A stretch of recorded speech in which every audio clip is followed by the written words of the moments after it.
Good evening, everyone. Our first caller comes to us all the way from Bangkok, Thailand. On the line, we have E-Rob and Yo-Yo T. Good evening, guys. Hello. Good evening. That was my sexy voice.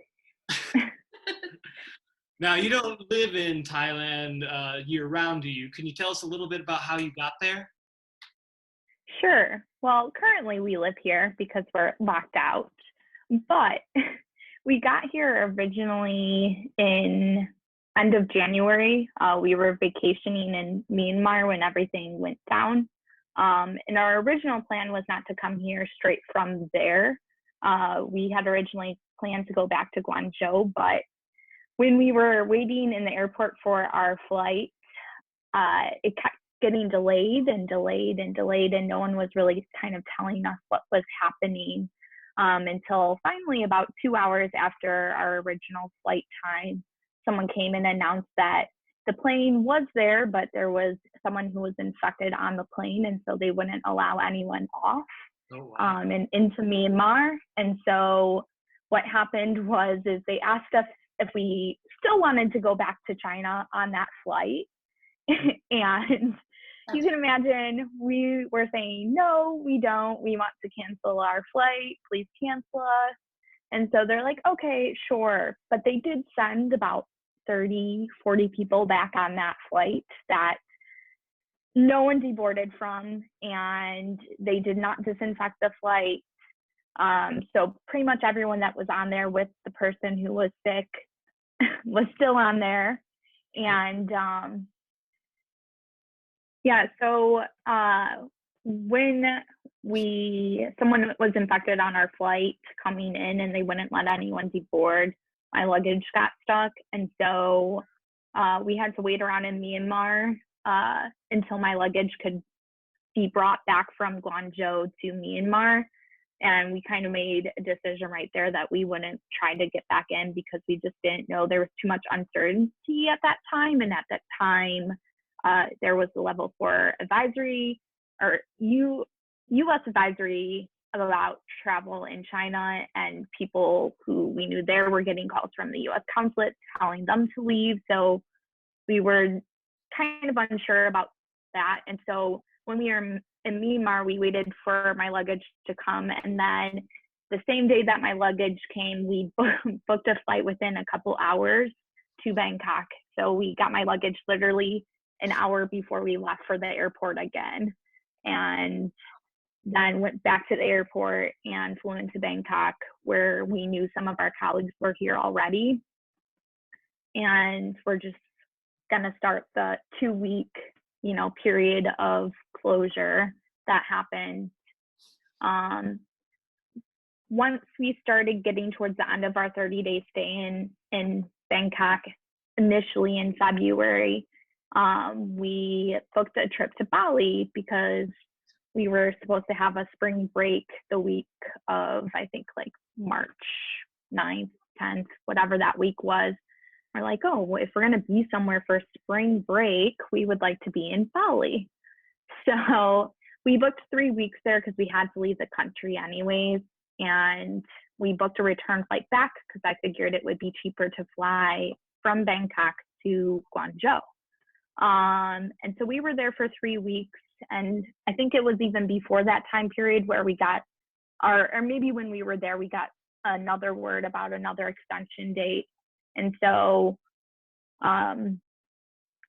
when we were flying back, we knew we were going to fly back anyways because we had already had tickets and luggage already paid for. We were in the airport when we heard that Bangkok or Thailand would be on a red zone list, and those who had been in Thailand would be, in the last 14 days, would be quarantined upon their return. Whereas Indonesia was not on the red zone list, and those who were in that area would not be quarantined. But unfortunately for us, we were already late in hearing that, and we're already like en route back to Thailand at the time. And so once we arrived in Thailand, we knew that we would face a 14-day quarantine upon return in China. We just didn't know what that quarantine would look like. Yeah, so then we got a message or not a message, but like we saw some news just hovering around on various sites that China was planning on closing the borders. So we thought maybe this is our last chance to get out for a few weeks or a month, or we weren't really sure how long. So we wanted to take advantage of that. So we tried to book our flights. We were able to get tickets, and we got to the airport. We had arranged everything for making sure we got to the quarantine hotel and all of that. But when we got to the airport, there was a huge line. We saw foreigners kind of standing around, and they basically mentioned that some people in line mentioned that they weren't accepting foreigners onto the flight. And there was another flight that was next to ours that was going to Shanghai, and they mentioned they weren't able to get on either. So we kind of waited around. At that point, we were like, we have nothing better to do tonight. So we were like, okay, is this really true? What they did is they kind of like handed around a paper basically mentioning that of the law changing, that there wasn't going to be any flights, incoming into China. And so our flight that was supposed to get in that night was going to be too close to that midnight deadline. So, so we weren't able to go, canceled our flight, and now we're back in Bangkok. We're still in Bangkok for a few more weeks. All right. So you guys were basically then stranded in Bangkok, not able to get back to China about a week ago now? Almost. Almost a week now. Yeah. It was Friday. So how has life changed in Bangkok since you were there initially? Obviously, things have started to amp up or rev up, and so last week there was like a state of emergency issued, and so basically trying to get people to social distance and practice good behavior like that to prevent the spread. And everyone's now wearing face masks, to the point where it's like, if you're not wearing a face mask out, you feel awkward. So it's definitely been like a 180-degree change in terms of what it's kind of looked like here. Yeah, even when we first got back, that first week was semi-normal. It just kind of seemed like there were less people out and things weren't as crowded. But that first week back, I still went and got my hair done. We still went to the mall. We still met up with colleagues and went out for dinner and drinks. But it was the weekend of that first week that we got back, I think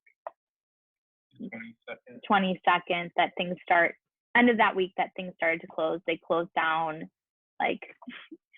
cockfighting arenas, boxing arenas. That's how you know it's restaurants. Yes, exactly, right. So they started to close down things, and then midway through the next week was when they closed down restaurants. It was bars first and then restaurants next. So now restaurants are closed. They're only open for delivery or takeaway, but I would still say that there's still a pretty good amount of people out and about.